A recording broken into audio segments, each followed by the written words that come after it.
और हो नहीं अब ठीक सकता है है। कि इसमें कभी हो सकता है, तो मैं फिर से लॉग आउट होके लॉग इन हो जाऊँगा। हाँ, no so problem, will manage. Network is always a issue. फिर भी मेरे राइट। पास अच्छा नेटवर्क है। Will manage. Network is always a issue. Good.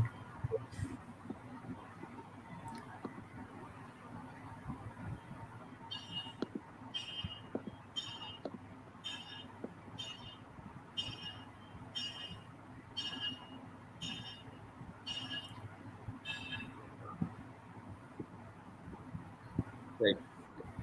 Good morning all. Thank you for joining on this Sunday lovely morning.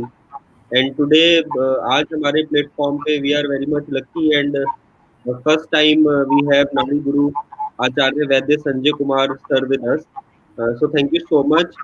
अगर हम नाड़ी परीक्षा की बात करें या नाड़ी विज्ञान की बात करें, तो हम सबको पता है कि हमारे शास्त्रों में कई संहिताओं में इसके बारे में विवरण है।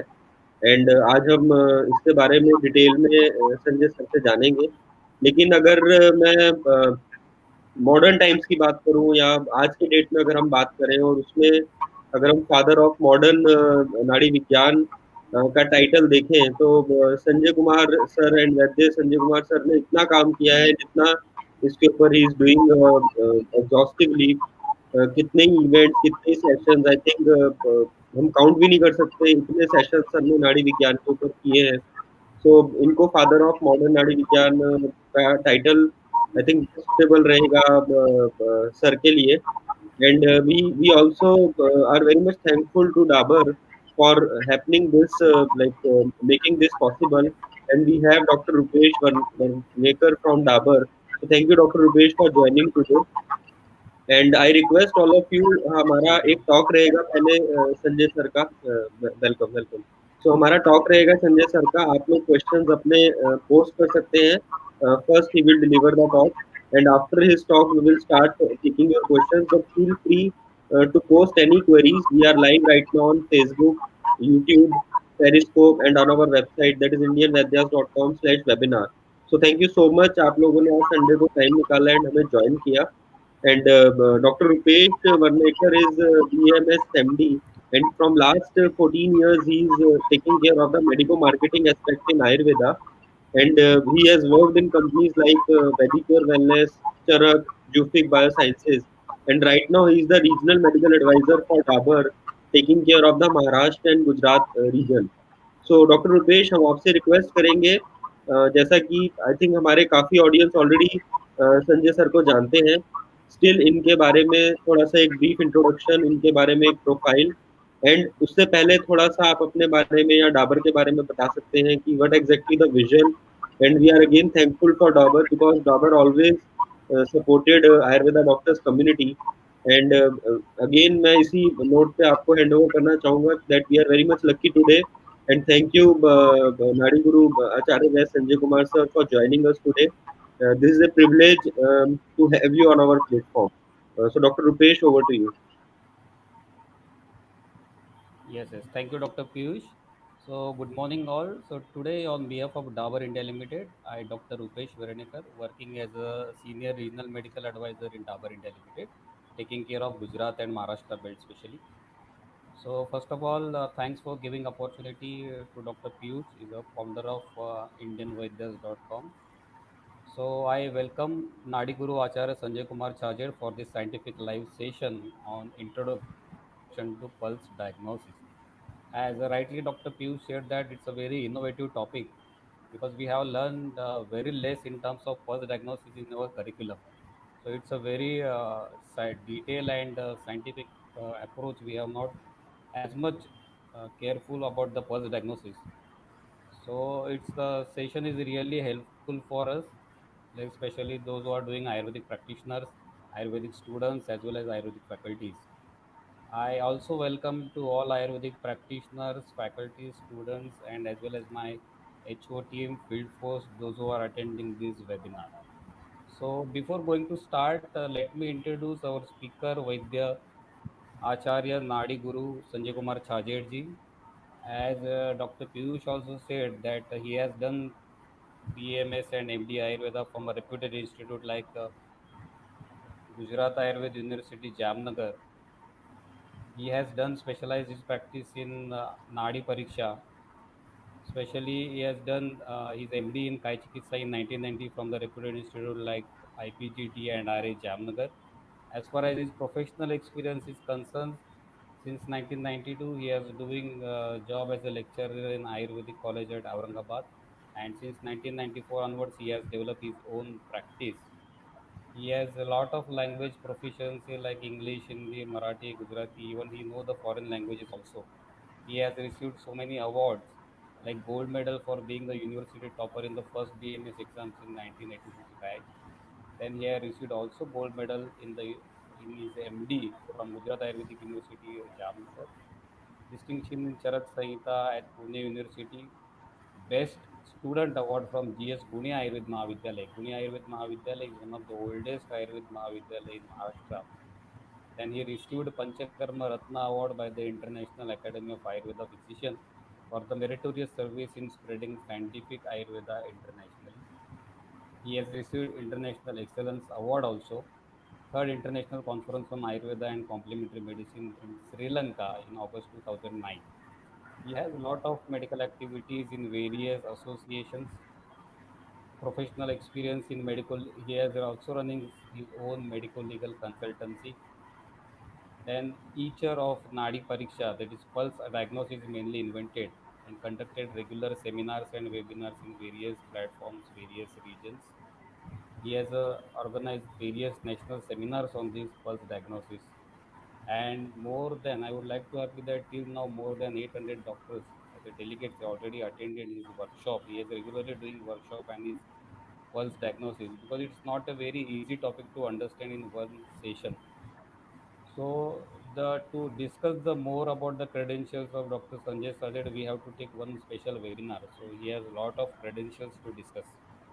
So once again, I welcome Acharya Vaidya Sanjay Kumar Sajed. As you know, this webinar is organized by the Dabur India Limited. Every person in this universe knows this company because of various products. The Dabur Group has 8 manufacturing plants across the country producing the range of 450 products. We have produced a lot more 100 and 450 SKUs, which comprises of Butivati, Churna, Asavarishta Gold compounds.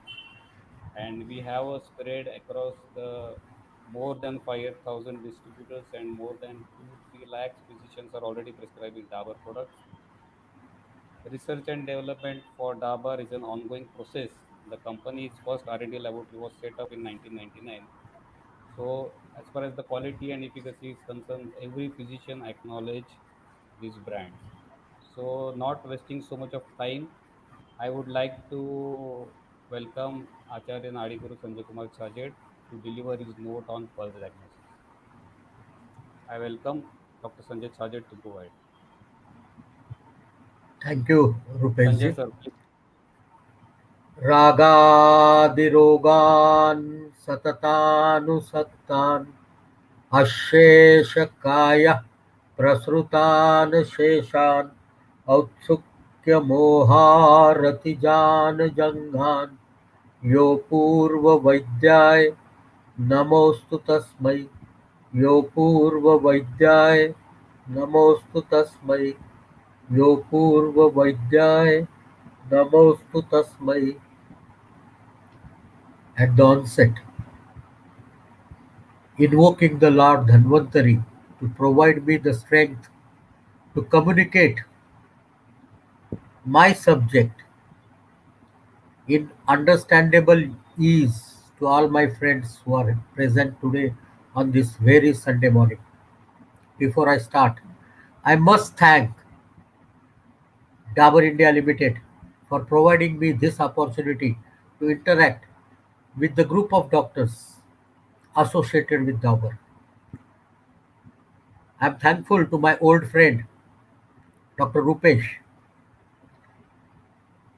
We have been working together for a long time on a concept called Association of Panchakarma Clinics and Hospitals.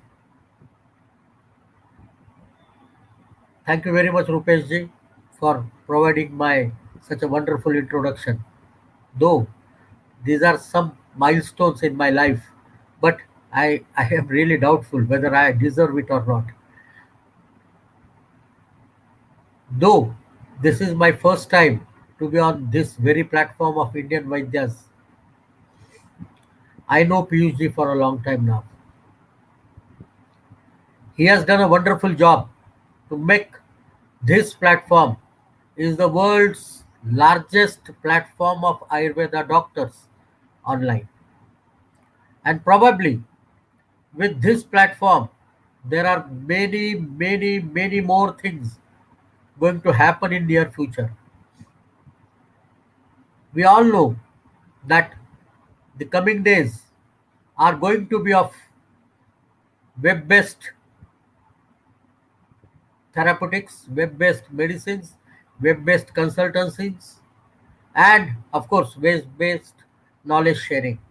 Indian Vaidyas has been doing this for a long time now, much earlier than anybody else has conceived for. I really congratulate Dr. Piyush ji for his achievement at Indian Vaidyas. He has done a wonderful job. I am grateful for calling me as father of modern Nari Pariksha. This is something very new. Huh? But I can share with you all. I'm not doing anything great. I'm just sharing with you all the knowledge which I got through a lot of troubles with lot of difficulties. ये छोटा सा जो knowledge है, जो ज्ञान नाड़ी परीक्षा का है आयुर्वेद शास्त्र में शतकों से चला आया, उस ज्ञान को मिलाने की जो पराकाष्ठा मुझे करनी पड़ी थी, वो पराकाष्ठा किसी और को नहीं करनी पड़े। हर आयुर्वेद के चिकित्सक को, हर आयुर्वेद के विद्यार्थी को ये नाड़ी परीक्षा जैसा ज्ञान सुलभता से मिले। ये बहुत ही आसान प्रक्रिया है। अनफॉर्चुनेटली नाड़ी परीक्षा के लिए सब जगह पर यह कहा जाता है कि बड़ी डिफिकल्ट आइटम है। जब मैंने सीखा तब तक सीखने के लिए जो परिश्रम करने पड़े वो ज्यादा डिफिकल्ट थे, सीखना बहुत आसान था और उसके बाद प्रैक्टिस करना उससे भी आसान। आप मेरी बात पे विश्वास करिएगा, इससे ज्यादा आसान परीक्षा पद्धति हो नहीं सकती। अगर ये मुश्किल होती इतने वर्षों तक टिकती ही नहीं, सबसे पहली बात। नंबर 2, न सिर्फ वैद्य पर हर चिकित्सक, वो किसी भी पैथी से हो, भले वो आदिवासी चिकित्सक हो, हीलर हो, वो भी रुग्ण परीक्षा करने के लिए नाड़ी का उपयोग करता है। ये डिफिकल्ट हो ही नहीं सकती। ये डिफिकल्ट कराना हमारे पूर्वजों के किसी विशेष उद्देश्य से किया गया कार्य था। जब हम नाड़ी परीक्षा सीखने का प्रयास कर रहे थे, मुझे आज भी याद है, मेडिकल में एडमिशन नहीं मिली थी और आयुर्वेद में एडमिशन लेनी पड़ी, बड़े दुख के साथ ली थी और सोचा था कि कुछ ऐसा काम कर गुजरूं जिससे लोग मुझे याद रखें चिकित्सक के रूप में।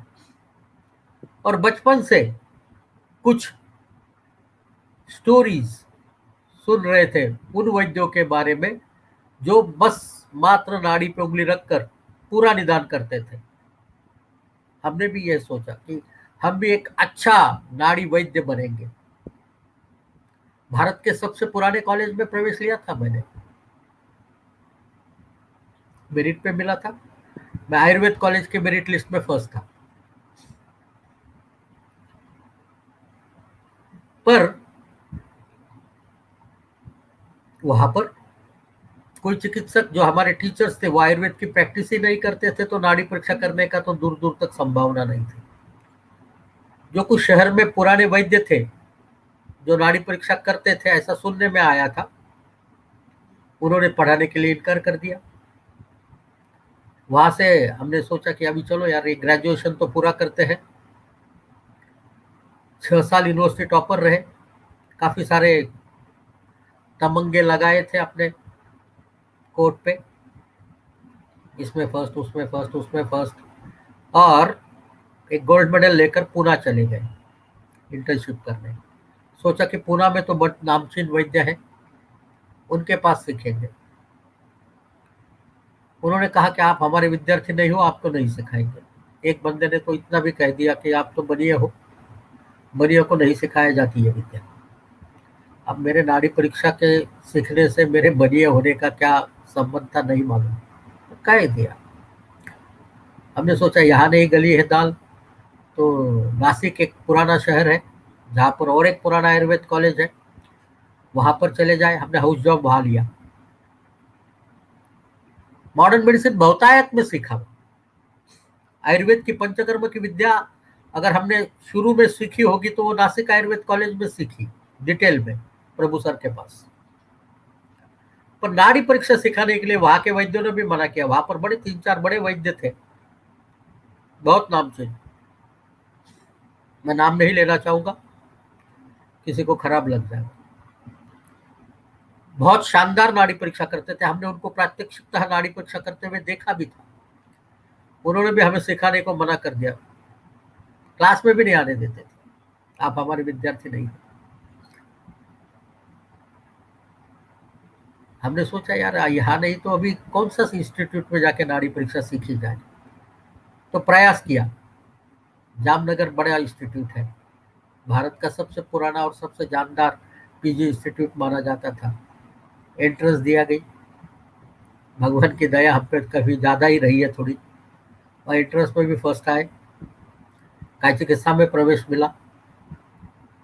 और वहां जाके पता चला कि हमारे गुरुदेव नाड़ी परीक्षा पे विश्वास ही नहीं करते। एक सपना टूट सा गया।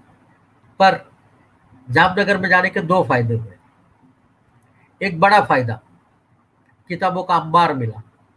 हमें किताबें वैसे ही पहले से पसंद है, और वहां पर तो किताबों की भरमार थी, तो खूब किताबें पढ़ रहे थे। नाड़ी परीक्षा के बारे में भी बहुत सारी किताबें पढ़ी, और सोचा कि यहाँ पर नाड़ी परीक्षा का ज्ञान जमा किया जाए। दूसरा फायदा, जामनगर में रहते हुए पूरे भारत में होने वाले निदान विषयक वर्कशॉप्स और सेमिनार्स में हिस्सा लेने का मौका खूब मिला। जामनगर का विद्यार्थी न जाता हो ऐसा ही शायद ही कोई सेमिनार या वर्कशॉप उन दिनों होता था। खूब जगह पर जाने को मिला।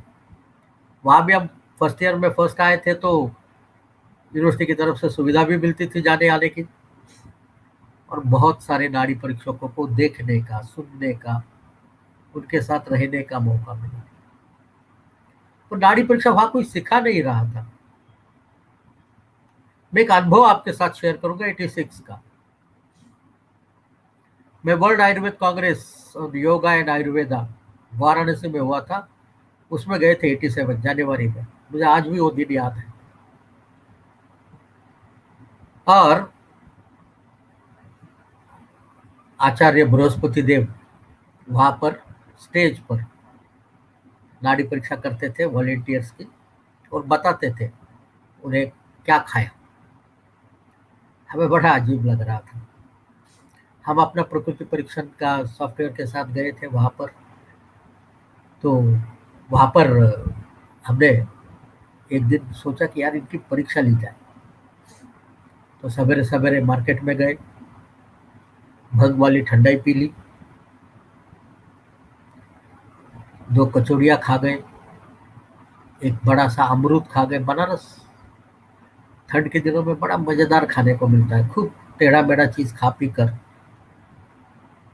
अब वो भंग तब तक चढ़ गई थी। हम गए हॉल में, और वहां पर गुरुदेव के सामने रखा हमारा हाथ, हमारी नाड़ी देखो।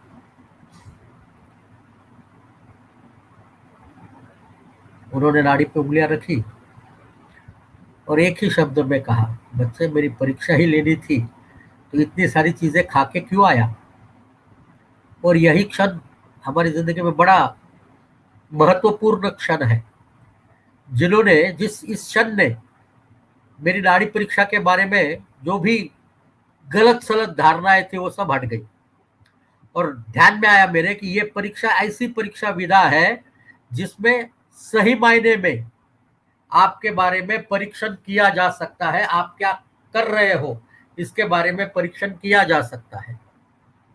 तब से फिर हम उनके पीछे भी लगे, पर वहां उनके साथ सीखने को नहीं मिला। सबने कहा एक काम करो,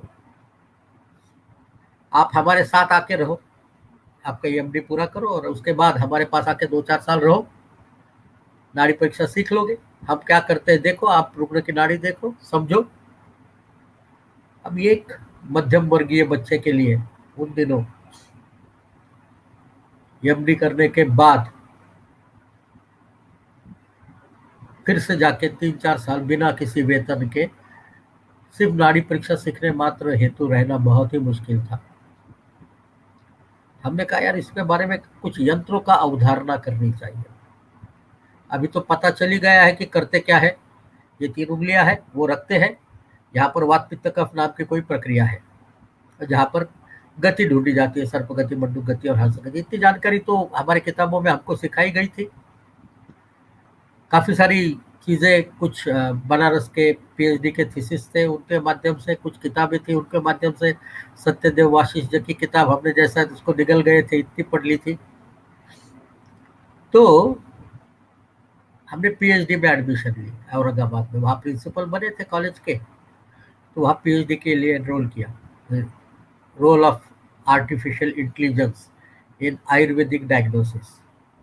शायद समय के बहुत पूर्व में ये प्रक्रिया करने का दुस्साहस हमने किया था। उस वक्त न सेंसर्स इतने प्रभावी उपलब्ध थे, न ही आर्टिफिशियल इंटेलिजेंस अपने चरम सीमा पर था। शुरुआत थी उसकी, 91 की बात है ये। और हमने जिस तरीके से करने की कोशिश की उसके नकारात्मक उत्तर आए, वो पीएचडी हमको छोड़नी पड़ी क्योंकि कुछ मिल ही नहीं रहा था नाड़ी परीक्षा में, बहुत सारा लॉस। उसके बाद अब यूरोप चले गए महर्षि महेश योगी जी के पास, और सही माइंड फॉलो करते थे। उस विधा का कुछ अंश हमको सीखने को मिला। जिन्होंने हमें सिखाया वो मुश्किल से 2-3 घंटे में सिखाया। उसमें जो सीखा, हमारा पूर्व का ज्ञान, वहां जो सीखा उस प्रक्रिया, और पश्चात में उस पर अभ्यास करके एक छोटी सी विधा हमने डेवलप की, जिससे आसानी से नाड़ी परीक्षा करने की प्रक्रिया पूरी हो सके। और वो प्रक्रिया है सरल नाड़ी परीक्षा विधा। ये तकरीबन 5-6 घंटे में आराम से सिखाई जा सकती है, और इसके बारे में अब खातिरपूर्वक कहते हैं कि उस तरीके से अगर नाड़ी परीक्षा करो तो आप निदान के बहुत नजदीक पहुंच सकते हो। उतना सटीक निदान जितना बृहस्पति देव करते थे, या उतना सटीक निदान जिनके बारे में हम सुना करते थे, उतना सटीक निदान तो नहीं कर सकते, पर जितना हमने देखा लोगों को नाड़ी परीक्षा करते हुए, उससे अधिक ही सटीक निदान तक आप इसमें पहुंच सकते हो। हमने इसको 93 से पढ़ाना शुरू किया, अलग अलग सेमिनार्स में, वर्कशॉप्स में, लोगों को घर पे बुलाकर क्लासेस लेकर नाड़ी परीक्षा सिखाते थे। शुरुआत में मुफ्त में सिखाते थे। तो ध्यान में आया कि लोगों की इस मुफ्त खोरी पर बड़ी आशंकाएं होती हैं, और वो पूरे तरीके से कोर्स ही नहीं करते थे। फिर हमने उसकी एक छोटी फी रखी, भाई आपने ये 6 क्लास पूरे करेंगे तो ये फी वापस देंगे।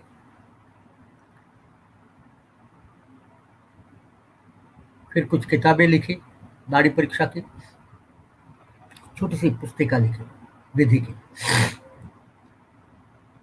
और इस पुस्तिका को अंग्रेजी में लिखी थी, pulse diagnosis, the ancient Indian treatise of pulse diagnosis, नाड़ी विज्ञान। इसको गुजराती में, मराठी में, हिंदी में ट्रांसलेट किया गया, सोल्ड आउट हो गई और नाड़ी परीक्षा पढ़ाने का प्रक्रिया चालू रहा।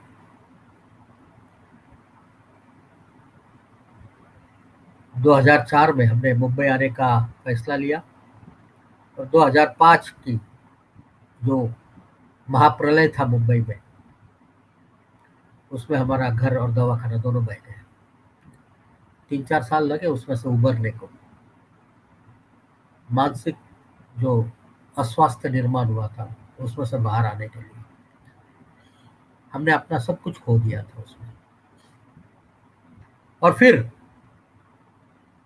नाड़ी परीक्षा पर जोर शोर से काम करना चालू किया। फिर किताब लिखी, रीराइट की। मेरी पहली किताब थी 40 पन्ने की छोटी सी पुस्तिका। उसने एक विराट स्वरूप लिया। उसकी अब 5वीं आवृत्ति आने में है और इस नाड़ी परीक्षा के विधा में बहुत सारे लोग हमारे साथ जुड़े। अलग अलग तरीके के नाड़ी परीक्षा करने वाले लोगों को मिलने का सौभाग्य मिला, उनसे समझने का सौभाग्य मिला और इसका कोर्स जो विद्यापीठ मान्यता प्राप्त हो, इस तरीके का करने का काम मिला। मैं आभार प्रकट करता हूं डॉक्टर BS प्रसाद सर का, बेलगांव के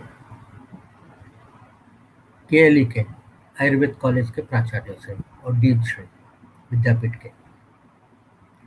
उन्होंने एक 50 hours add on course for their students कि भाई एक स्किल एड ऑन हो, तो नाड़ी परीक्षा स्किल का एक कोर्स हमसे डिजाइन करवा लिया और वहां पर 3-4 बैचेस चले हैं, अभी भी चल रहे हैं। ये लॉकडाउन ने सब गणित उल्टा पुल्टा किया था। तो ये कोर्स चला तो हमने नाड़ी परीक्षा जो सिखाने की प्रक्रिया 5-6 घंटे की थी, उसमें कुछ लोगों को हमारे साथ रखने की कोशिश की। हमारे यहाँ रहकर नाड़ी परीक्षा सीखो। कुछ लोग महीने भर रहते थे, कुछ 4-6 महीने रहते थे। फिर हमने एक 3 दिन का कोर्स शुरू किया जिसमें अधिक प्रैक्टिस करा कर लेते थे। एक 8 दिन का मास्टर ट्रेनर प्रोग्राम शुरू किया रेसिडेंशियल। और इसी दौरान हमें ध्यान में आया कि इसका विद्यापीठ में कोई कोर्स है नहीं सिवाय ये 50 आवर्स एड ऑन कोर्स। तो हमने एक MUHS Maharashtra university of health science को एक प्रस्ताव भेजा, क्या नाड़ी परीक्षा पे कोई कोर्स हो सकता है। उन्होंने कहा आप उसका डिटेल प्रस्ताव भेजो और मुझे आप सबके साथ शेयर करने में बड़ा आनंद होता है कि आज हमारा 1 साल का PG fellowship in pulse diagnosis ये कोर्स अप्रूव किया गया है Maharashtra university of health sciences Nashik द्वारा, जो शायद भारत में नाड़ी परीक्षा के लिए चलाने वाला एकमात्र अप्रूव्ड कोर्स है जिसके एडमिशन PG नीट के साथ होती है। ये 1 साल का फुल टाइम रेसिडेंशियल कोर्स है। ये हमारे बारे में छोटी सी जानकारी। अब रही बात, हम बात आज का विषय जो है उस पे चलेंगे, तो पल्स डायग्नोसिस। हर वैद्य के मन में इच्छा होती है कि वो नाड़ी परीक्षा सीखे, नाड़ी परीक्षा करे, और शायद ही समूचे विश्व में कोई ऐसा वैद्य होगा जो नाड़ी पे उंगली रखे बिना रुग्ण को अपने यहाँ से बाहर जाने देगा। नाड़ी परीक्षा करना एक अनायास प्रक्रिया न सिर्फ वैद्यों की पर डॉक्टरों की भी है। इसका इतिहास खंगालने का प्रयास करें हम, भाई क्या है नाड़ी परीक्षा सही में कहीं थी क्या। हमें एक पुराना दाखला मिलता है जिसको हम कह सकते हैं कि ईसा पूर्व 6 से 8 हजार वर्ष में, जो रामायण का काल था, वहां पर एक हमें दाखला मिलता है। वो दाखला है जब लक्ष्मण युद्ध भूमि पर मूर्छित हुए थे इंद्रजीत के शक्ति द्वारा, तो राम की सेना के पास, जो वानर सेना थी, उनके पास इसकी चिकित्सा करने का कोई प्रावधान नहीं था। तो रावण के बड़े प्रसिद्ध विशिष्ट नाड़ी वैद्य हुआ करते थे सुषेण जी, उनको बुलाया गया और उन्होंने नाड़ी परीक्षा कर ये बताया कि ये ऐसा ऐसी बीमारी है, इसमें अगर 24 घंटे के अंदर फला वनस्पति नहीं मिली तो इनकी जान को खतरा है। यानी नाड़ी परीक्षा का मात्र नैदानिक प्रयोग नहीं तो प्रोग्नोस्टिक, ये कितना देर तक जिंदा रहेगा ये भी, और कौन से औषधि का प्रयोग करना पड़ेगा ये भी ज्ञान मात्र नाड़ी के द्वारा करने का ऐतिहासिक या पौराणिक उल्लेख वहां जरूर मिलता है। और वहां पर उपलब्ध किसी के द्वारा इस विषय पर आश्चर्य व्यक्त किया गया नहीं मिलता है। मतलब शायद वहां पर ये एक प्रचलित पद्धति रही होगी।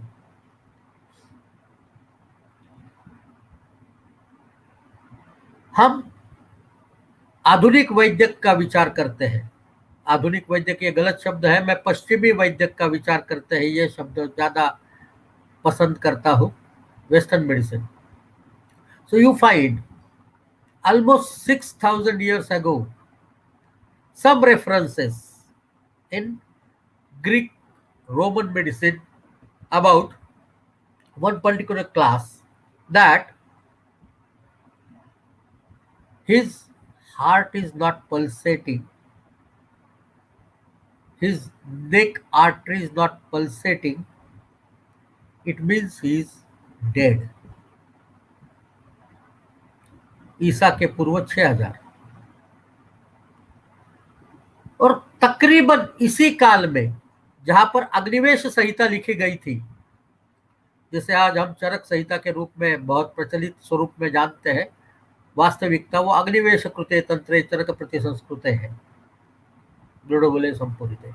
तो इसमें जो अग्निवेश ने किया हुआ उसका जो कार्य है, वहां पर इंद्रिय स्थान में तीसरे अध्याय में जो परिमृषणीय अध्याय है, जहां पर स्पर्श से ज्ञात होने वाली चीजों का ज्ञान दिया गया है, उसमें मन्यागते स्पंदनम च अस्पंदनानाम परासुरीति विद्यात, ऐसा रेफरेंस मिलता है। यानी मन्यागत जो स्पंदन करने वाला भाग है वो अगर अस्पंदनीय हो गया तो ये मृत्यु का सूचक लक्षण है, मृत्यु को अवधारणा करने वाली चीज है। इतना स्पष्ट उल्लेख हमें अग्निवेश संहिता में मिलता है। और वहां पर ही स्पर्शन के द्वारा हम किन चीजों को किस तरीके से जांच सकते हैं उनका उल्लेख मिलता है। आज भी नाड़ी परीक्षा करते वक्त उन्हीं सिद्धांतों का प्रयोग किया जाता है।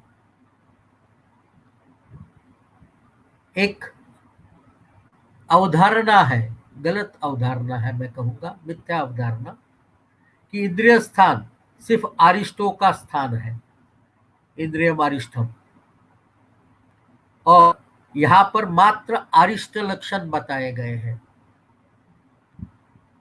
अगर हम चिकित्सकीय दृष्टिकोण से, नैदानिक दृष्टिकोण से देखेंगे तो मुझे लगता है कि इंद्रिय स्थान क्लिनिकल मेडिसिन का स्थान है। रुग्ण को जांच कैसे किया जाए, वहां पर कौन से तत्वों का प्रयोग किया जाए, इसका बृहत वर्णन अगर कहीं मिलता है तो वो इंद्रिय स्थान में है। और चरक संहिता के या अग्निवेश तंत्र के तीसरे अध्याय में हमें नाड़ी परीक्षा का उल्लेख मिलता है। नाड़ी और परीक्षा ये दोनों शब्द अनेकों बार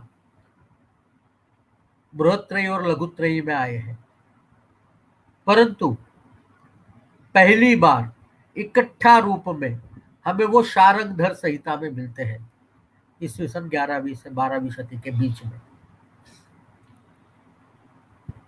8 श्लोक नाड़ी परीक्षा के बारे में बताए गए हैं। 200 साल लगे उसके बाद भाव प्रकाश को आते आते 14वीं शती या 15वीं शती का मध्य।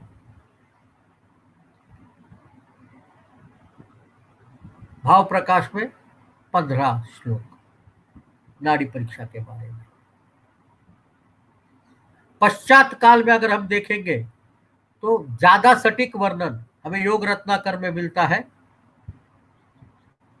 17वीं शती के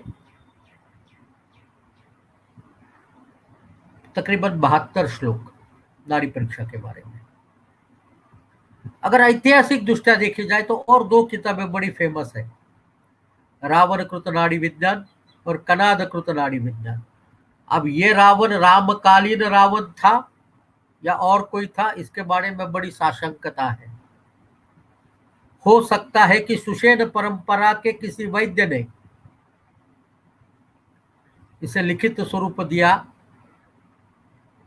और इस लिखित स्वरूप को, क्योंकि सुषेण रावण का वैद्य था और हमेशा जैसे ताजमहल किसने बनाया उसका उत्तर मैं आपको अगर पूछूं तो 100% उत्तर आएगा शाहजहां ने बनाया। और ये उतना ही सत्य है कि उसके ईंट में से या पत्थरों में से एक भी पत्थर या ईंट शाहजहां ने नहीं रखी, पर बनाया किसने? शाहजहां ने बनाया। वैसे ही ये सुषेण परंपरा के किसी वैद्य ने बनाया हो और उसे रावण संहिता नाम दिया हो, इसकी संभावना बहुत अधिक है। इन दोनों विषयों की भाषा वस्तु जब देखी जाती है तो भाषाविद कहते हैं कि ये 15वीं शती के आसपास की भाषा है। व्याकरणकार कहते हैं, हम उसके ज्ञाता नहीं है, जो संस्कृत के विद्वान है वो कहते हैं। तो ये माना जाता है कि इसकी काल निश्चित अगर भाषा के माध्यम से करे तो 15वीं शती के नहीं होगी। 20वीं शती के आते आते काफी सारी चीजें नाड़ी परीक्षा में होने लगी थी। भले नाड़ी परीक्षा सिखाई नहीं जाती थी, पर नाड़ी परीक्षा में हलचल जरूर शुरू हुई थी।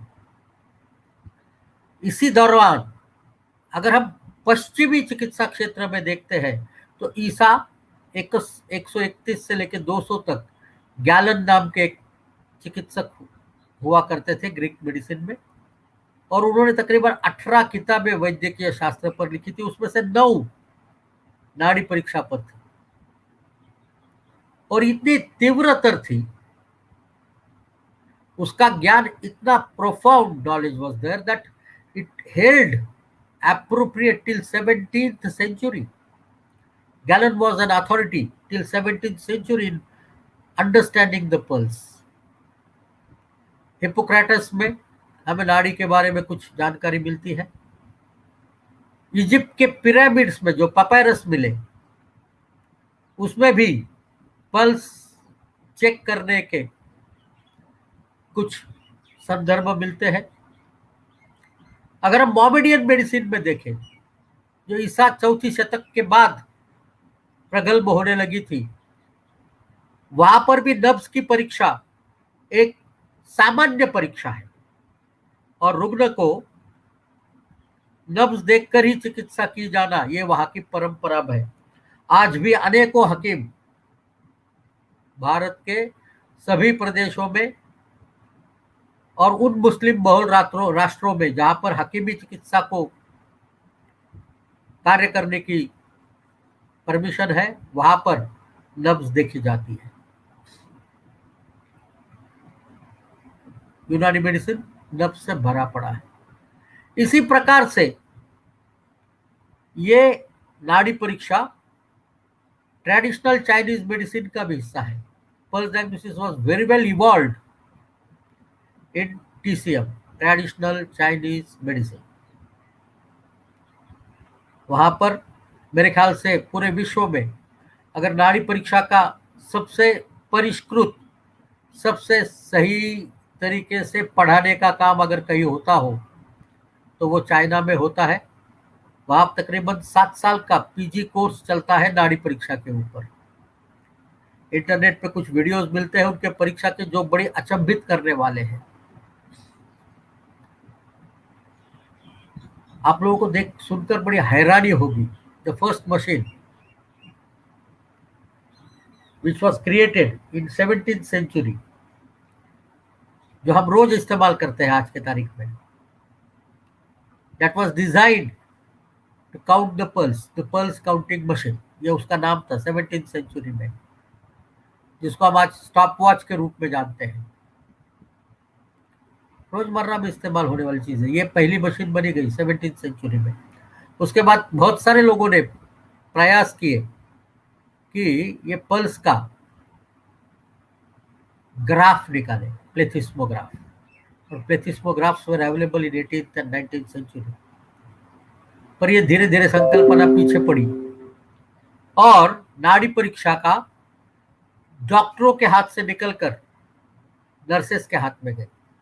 जैसे एडवेंट हुआ स्टेथोस्कोप का, जैसे एडवेंट हुआ एक्सरेज का, रोएंटोजेनोग्राम का, बीपी मशीन का, सोनोग्राफी मशीन का, एमआरआई, एक आने वाली हर एक मशीन नाड़ी परीक्षा को पश्चिमी चिकित्सा पद्धति से अलग करती गई। और आज सिवा कार्डियोलॉजिस्ट के कोई चिकित्सक सामान्यतः नाड़ी परीक्षा नहीं करता है। वह पश्चिमी चिकित्सा में सर्जन जरूर करते हैं। वो नाड़ी देखते हैं डॉर्सलिस पेडिस पर, रेडियस पर कभी कभी देखते हैं, रेडियल पर।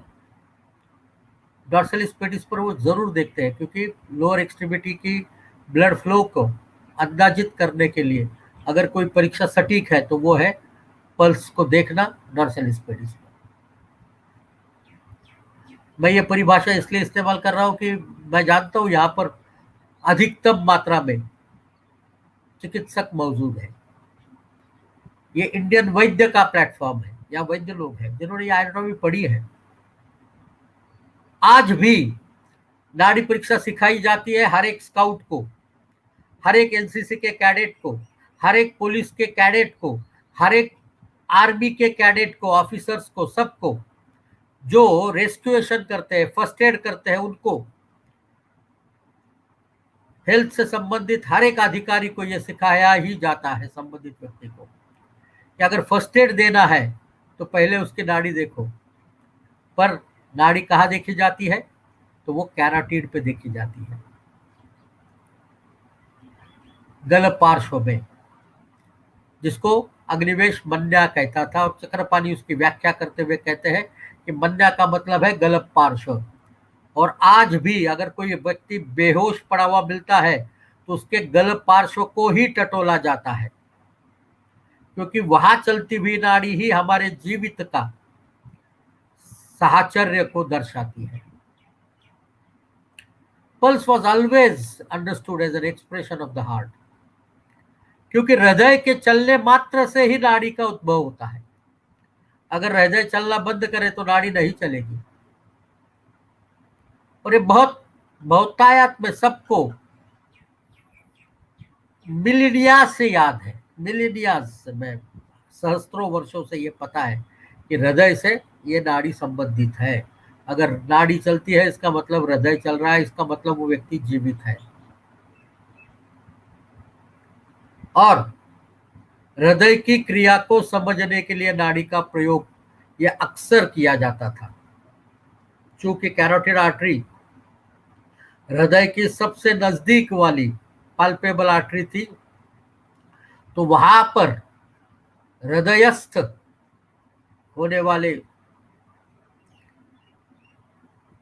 क्रियाओं को जानने का सबसे पहले प्रावधान किया जाता।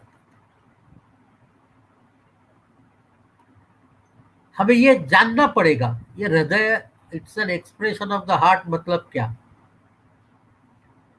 तो हमें ये भी समझना पड़ेगा कि नाड़ी तैयार कैसे होती है, क्योंकि जब तक यह हमें नहीं पता चलेगा कि नाड़ी कैसे बनती है, तब तक उसका परीक्षण कर उसका नैदानिक प्रयोग करना बहुत मुश्किल है। अगर यह हमें ज्ञात हो गया कि नाड़ी ही बनती ही कैसे है, उसमें परिवर्तन आते क्यों है, तो मेरे ख्याल से ये बहुत बहुत बहुत आसान है। हमारा कार्डियोवास्कुलर सिस्टम जो है वो क्लोज सिस्टम है। इसमें कंटिन्यू फ्लूइड बना रहता है, इसमें से बाहर कुछ नहीं जाता सिवा न्यूट्रिएंट्स और एयर के सिवा, आता भी कुछ नहीं। हृदय इसका सेंट्रल पंप के रूप में काम करता है। जैसे ही सिस्टोल होगा, हार्ट कॉन्ट्रैक्शन में जाएगा, वेंट्रिकुलर कॉन्ट्रैक्शन होगा, तो एक 140 से लेकर 160 ml तक का एक ब्लड बोलस हमारे एओर्टा में फेंका जाता है, और वो आगे की तरफ, क्योंकि प्रोपेल्ड है तो मूव होता है। क्योंकि अंदर फ्लूइड है और उसके बाद ये बोलस के रूप में मूव होता है, तो एक ये वेवफॉर्म क्रिएट करते हुए जाता है, और यही वेवफॉर्म नाड़ी है, पल्सेशन है। यह हमें पेरीफेरी में ज्यादा एक्सेसिबल है, क्योंकि जैसे ही एओर्टा में जिस प्रेशर से जाएगा, यह हमारा सामान्य अनुभव है। अगर हम पौधों को पाइप से पानी डालते हैं, जब हमें दूर तक फेंकना है तो हमें उसको दबाना पड़ेगा, उसका डायमीटर कम करना पड़ेगा। बड़ा डायमीटर होगा तो उसका फ्लो ज्यादा दूर तक नहीं जाएगा। तो हमारी सिस्टम इस तरीके से बनी है कि वो उसका डायमीटर कम कम होते जाता है, तो फ्लो तेजी तेजी से बढ़ता है। ये माना जाता है कि पल्स प्रेशर जितना एओर्टा की शुरुआत में होगा, वो रेडियल तक पहुंचते पहुंचते वहां से 20 गुना ज्यादा हो जाता है। और अगर हम सूक्ष्मता से देखें तो कैरोटिड में लगने वाला पल्सेशन या एक्सिलरी में लगने वाला पल्सेशन और रेडियल में लगने वाले पल्सेशन की काल गणना की जा सकती है, और डिले अगर इसमें मिलता है तो वो निदानिक है। तो ये पल्सेशन हमें वहां पर आते आते एक वेव का रूप लेंगे। तो जैसे ही वेव का रूप लेंगे, उसका एक ऊपर चढ़ने वाला हिस्सा होगा, एक ऊपरी हिस्सा होगा और एक नीचे जाने वाला हिस्सा होगा। एनाक्रोटिक, टॉप एंड डायक्रोटिक, ये पल्स के 3 हिस्से होंगे। ये 3 हिस्सों को समझना ही नाड़ी परीक्षा है। बहुत सिंपल। बस ऐसा कोई व्यक्ति दुनिया में नहीं होगा जिसको अगर स्पर्श ज्ञान है और वो जिंदा है, तो उसे नाड़ी के स्पर्श की अनुभूति नहीं होगी। समस्या इसमें से निकालने वाले निष्कर्ष की मात्र है, और ये निष्कर्ष हर एक शास्त्र ने अपने तरीके से निकाले हैं। आज दुनिया में तकरीबन 1200 के आसपास मशीन पल्स डायग्नोसिस के लिए उपलब्ध है, और उसमें से 99.90% मशीन्स ये ट्रेडिशनल चाइनीज मेडिसिन के शास्त्र पर आधारित है। आयुर्वेद के शास्त्र पर आधारित मशीन अभी 3-4 बनी है। हमारी 2 मशीन्स आ रही है, intelligent pulse analysis, multi level pulse analysis technology, Impulsat, और दूसरा है आयुर्वेद। पर ये पल्स जो है, मैं बहुत सिंपल है। अगर आपको नहीं लगती है पल्स और वो व्यक्ति जिंदा है, पहला कारण तो ये संभावना है कि वो मर गया, तो आपको नाड़ी नहीं लगेगी। पर नाड़ी लग रही है और वो नाड़ी नहीं लग रही है और वो जिंदा है, तो आपका निदान निश्चित है कि वो पल्सलेस डिसीज या टाकामाशी डिसीज से परेशान है। भारत उपखंड में इसका प्रमाण नगण्य मात्र है, बहुत कम पेशेंट मिलते हैं, नहीं के बराबर। तो चांसेस पल्स नहीं मिलने का अमूमन एक ही लक्षण होता है कि आपने गलत जगह पर उंगली रखी, अगर पेशेंट जिंदा है तो ये पल्स को, ये जो वेव फॉर्म है उसको समझना है। अब ये वेव फॉर्म एक जैसा आना चाहिए ना, हार्ट तो वही है, सिस्टम भी वही है, इसमें बदलाव कैसे हो सकता है? तो इसके लिए हमें हार्ट का कार्य कैसे होता है ये समझना पड़ेगा। हार्ट एक मस्कुलर ऑर्गन है जो स्वयं की ऊर्जा स्वयं तैयार करता है। उसके लिए उत्प्रेरण के लिए बाहर से किसी ऊर्जा की जरूरत नहीं है। वहां पर साइनो आर्टरियल नोड्स है, एट्रियोवेंट्रिकुलर नोड्स है, जो अपने इम्पल्सेस खुद क्रिएट करती है। और ये खुद किए हुए इम्पल्सेस जो है, क्रिएट किए हुए impulses, they are carried by Purkinje fibers or bundle of heat to the various myocardial muscles। जैसे इसमें उत्प्रेरण पैदा हुआ, वो कॉन्ट्रैक्शन में जाते हैं और सिस्टोल तैयार होता है। तो सिस्टोल होने के कारण से ब्लड एओर्टा में फेंका जाता है। बाद में रिलैक्स होने से डायस्टोल होता है, जो शरीर में से ब्लड को पुनः अपनी तरफ खींचता है। ये साइकिल है। पर ये जो साइकिल है हार्ट मसल्स, इसको दो कंसेक्यूटिव अगर हार्ट के हम सिस्टोल देखें तो एक जैसे नहीं होते, उसमें बहुत सारे फैक्टर इन्फ्लुएंस करते हैं, बहुत सारे फैक्टर इन्फ्लुएंस करते हैं, क्योंकि ये कंट्रोल्ड है वेगस नर्व के द्वारा, ये कंट्रोल्ड है सिंपैथेटिक नर्वस सिस्टम के द्वारा, ये कंट्रोल्ड है पैरासिम्पैथेटिक नर्वस सिस्टम के द्वारा। इस पे जो अनेक चीजें काम करती है उनमें से एक है एनवायरमेंट, ऋतु कैसा है, क्या स्थिति है बाहर की। 2 नंबर पे है कौन से समय में है। 3 नंबर पे है आपकी साइकोलॉजिकल कंडीशन। बहुत सिंपल सा उदाहरण है, आप आपके फियांसी को पहली बार मिल रहे हो, आपको कोई बीमारी नहीं है, पर निश्चित है कि आपका हार्ट बहुत तेजी से काम करेगा, दौड़ने लगेगा, जैसे कि एक्सप्रेस चल रही है, धड़ धड़ धड़ धड़ धड़ धड़ धड़ धड़ धड़ धड़ धड़।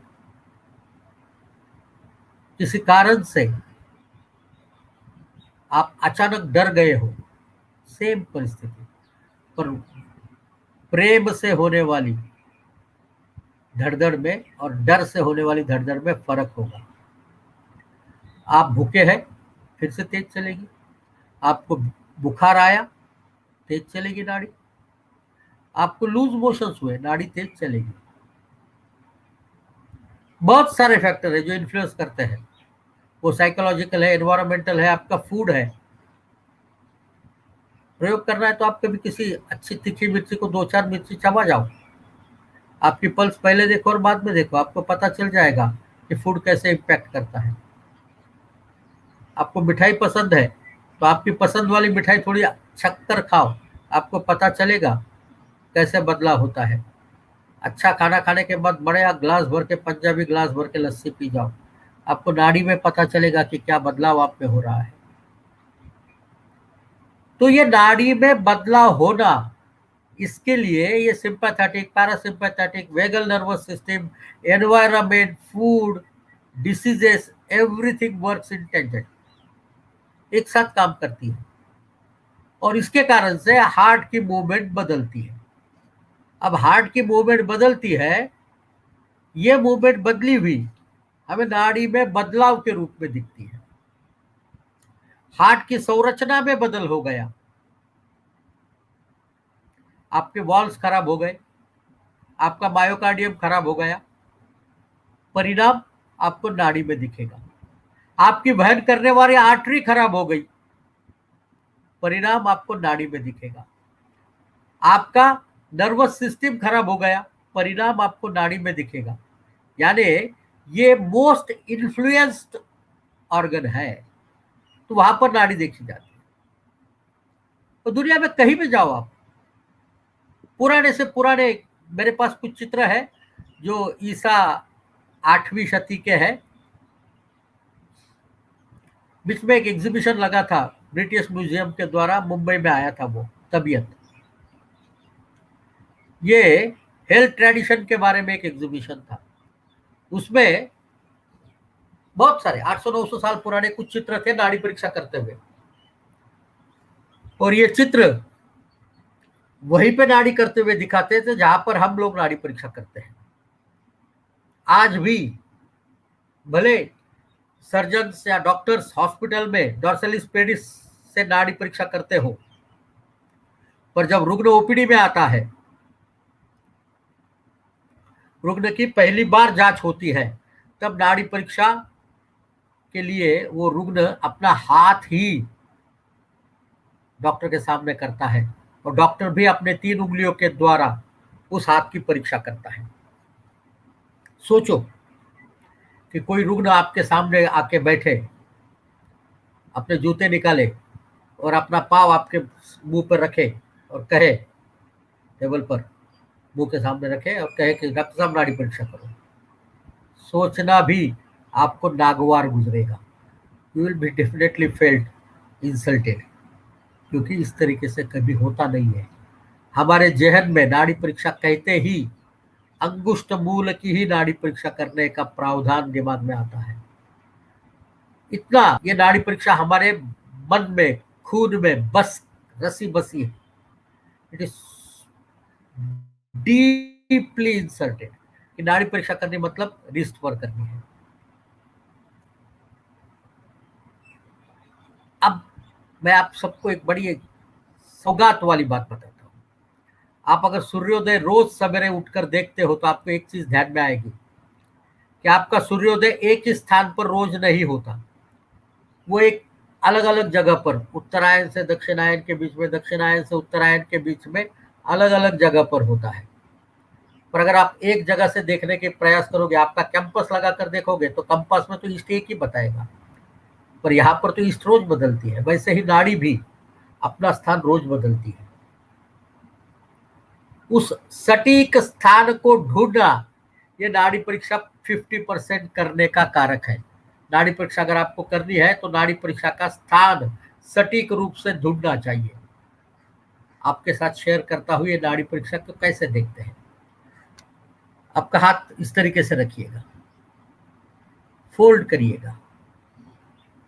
ये आपको लाइंस दिख रही है यहां पर, इनको कंकण रेखा कहते हैं। इनको कंकण रेखा कहते हैं। इस कंकण रेखा के आखिरी कंकण रेखा, जो तीसरी कंकण रेखा है, उसके नीचे, अंगूठे के नीचे, तकरीबन 2 अंगुल नीचे हो जाती है वो, पर ये कंकण रेखा हर एक के हाथ में होगी। वहां पर अगर आप तर्जनी रखोगे तो आपको पल्सेशन, एक गड्ढे जैसी चीज लगेगी, वहां पर आपको पल्सेशन महसूस होगा। यहीं पे नाड़ी परीक्षा करनी चाहिए। ये उसकी पहली जगह है। और सटीक तरीके से देखना है तो आपके अंगूठे से एक छोटी सी उंगली को घुमाओ नीचे, यहाँ पर आपको एक बोनी प्रोमिनेंस लगेगा, जिसको रेडियल ट्यूबरोसिटी या स्टाइलाइट प्रोसेस कहते हैं। वहां से आप मिडिली जाएंगे तो एक छोटी सी गड्ढे जैसी जगह लगेगी, मिड लाइन के पहले, अंगूठे के नीचे।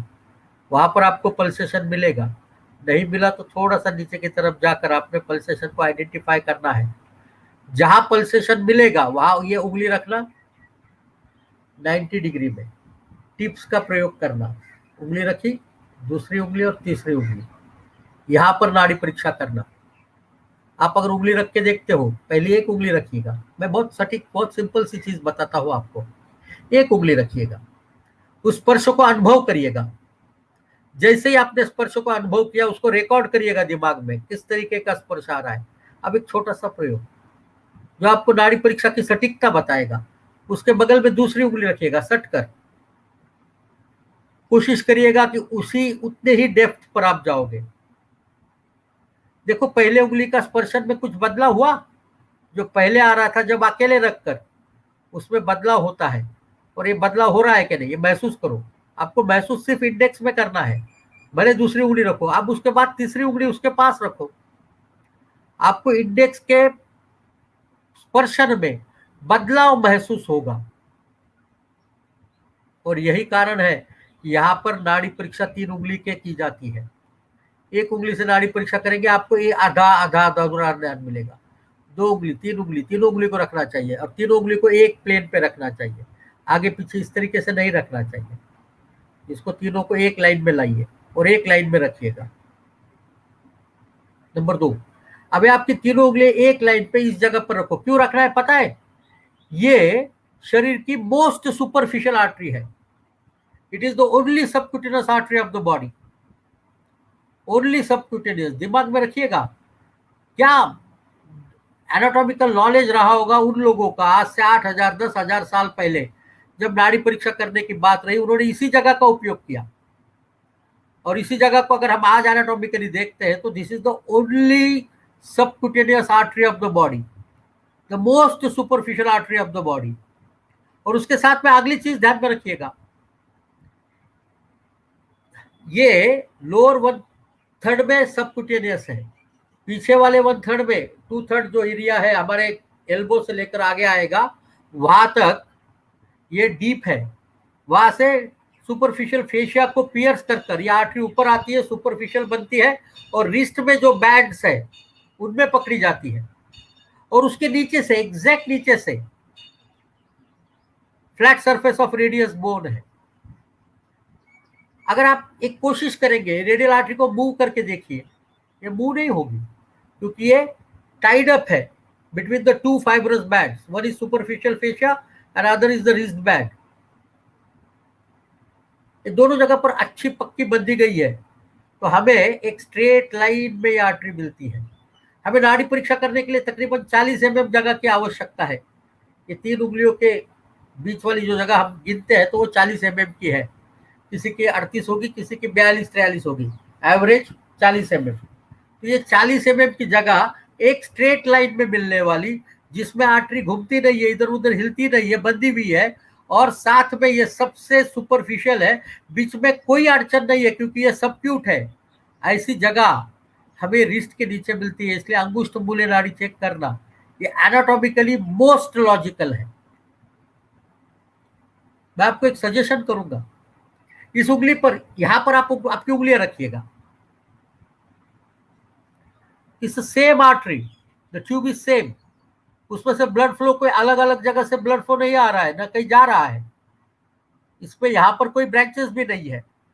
उसके बावजूद आपको एक चीज महसूस होगी, या आपके 3 उंगली के नीचे आपको एक जैसा स्पर्श नहीं महसूस होगा, अलग अलग महसूस होगा। ये अलग अलग महसूस होना ही नाड़ी परीक्षा का कारक है। इसी के माध्यम से हम नाड़ी परीक्षा कर उससे से सटीक निदान करने की क्षमता डेवलप करते हैं। इसी के माध्यम से सही नाड़ी परीक्षा की जा सकती है। तो यहां पर हमें देखना क्या है, यहां पर हमने पल्स की वेव फॉर्म को आइडेंटिफाई करना है, दैट्स ऑल। इसके जितना कोई आसान चीज हो नहीं सकती। पिछले 2-3 दशकों से आधुनिक वैद्यक में या वेस्टर्न मेडिसिन में हुए फिजिक्स के चेंजेस के कारण से हार्ट रेट वेरिएबिलिटी नाम की एक प्रक्रिया ध्यान में आई है। ईसीजी निकालते हैं आप सब लोगों ने ईसीजी बहुत देखे होंगे। अमूमन हम लोग ईसीजी निकालते हैं 25 mm पर सेकेंड के स्पीड से, और हमें वहां पर पी, क्यूआरएस कॉम्प्लेक्स और टी वेव, क्यूआरएस कॉम्प्लेक्स और टी वेव, ये चीजें मिलती है। और ये पी से लेकर टी के एंड तक एक साइकिल है, या पी से शुरुआत से लेकर अगले पी के शुरुआत तक का एक साइकिल हम मानते हैं, जो ऑन एवरेज 0.8 सेकेंड का होता है, जिसमें से पी वेव हमें एट्रियल कॉन्ट्रैक्शन के बारे में बताती है, क्यूआरएस कॉम्प्लेक्स हमें सिस्टोल या वेंट्रिकुलर सिस्टोल के बारे में, कॉन्ट्रैक्शन के बारे में बताती है, और टी वेव हमें रिलैक्सेशन के बारे में बताती है। अब हमें नाड़ी में यही सब देखने को मिलता है। हमारा नाड़ी की पल्स वेव शुरू होती है क्यूआरएस कॉम्प्लेक्स से, और अगर हम नाड़ी को देखना चाहे, समझना चाहे, तो हम इस पीक्यूआरएस कॉम्प्लेक्स के साथ नाड़ी की चीजों को कंपेयर कर सकते हैं। मैं एक छोटा सा चित्र निकालने का प्रयास करता हूं, मेरा ड्राइंग इतना अच्छा नहीं है, फिर भी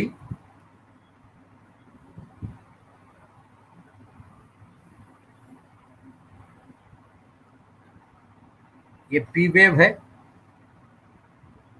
ये क्यूआरएस कॉम्प्लेक्स है, और ये टी वेव है। ये हमारा एक नॉर्मल ईसीजी का पैटर्न दिखता है इस तरीके से। और अगर हम नाड़ी वेव का पैटर्न अगर देखने की कोशिश करते हैं,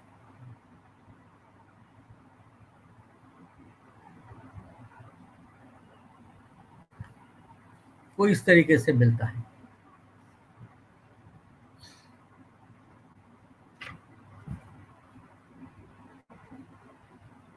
एनाक्रोटिक pulse, top, dicrotic pulse, dicrotic notch, second wave and valley, पीटीवीडी।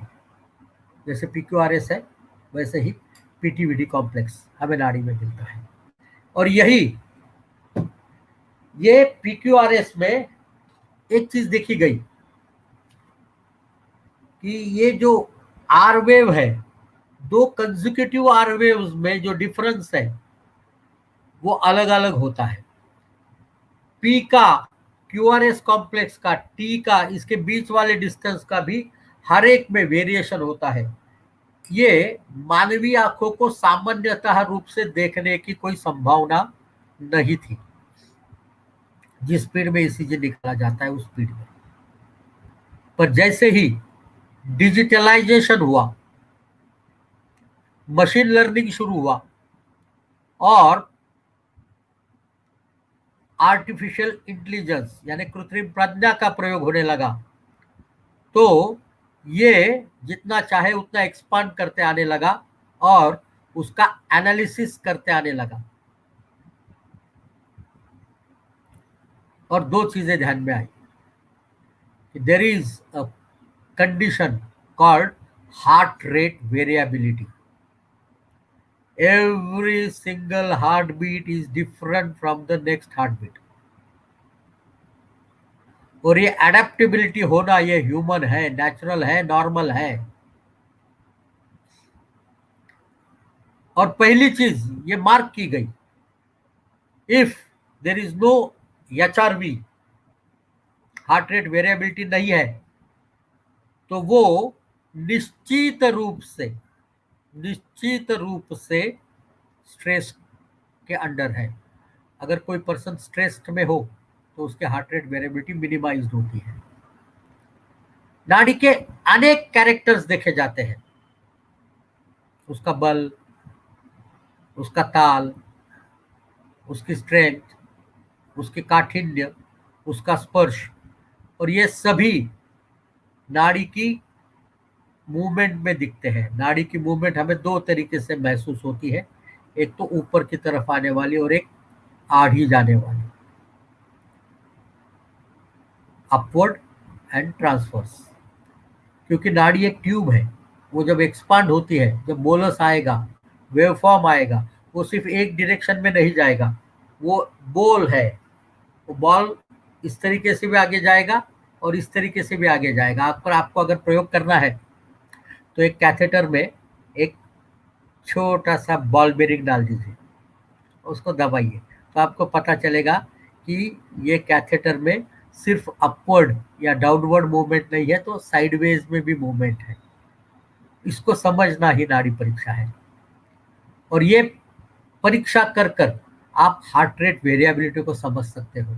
और चूंकि अब जैसे हार्ट रेट वेरिएबिलिटी परिष्कृत होने लगी है, तो बहुत सारी नई चीजें ध्यान में आने लगी है और नैदानिक प्रक्रिया ध्यान में आने लगी है।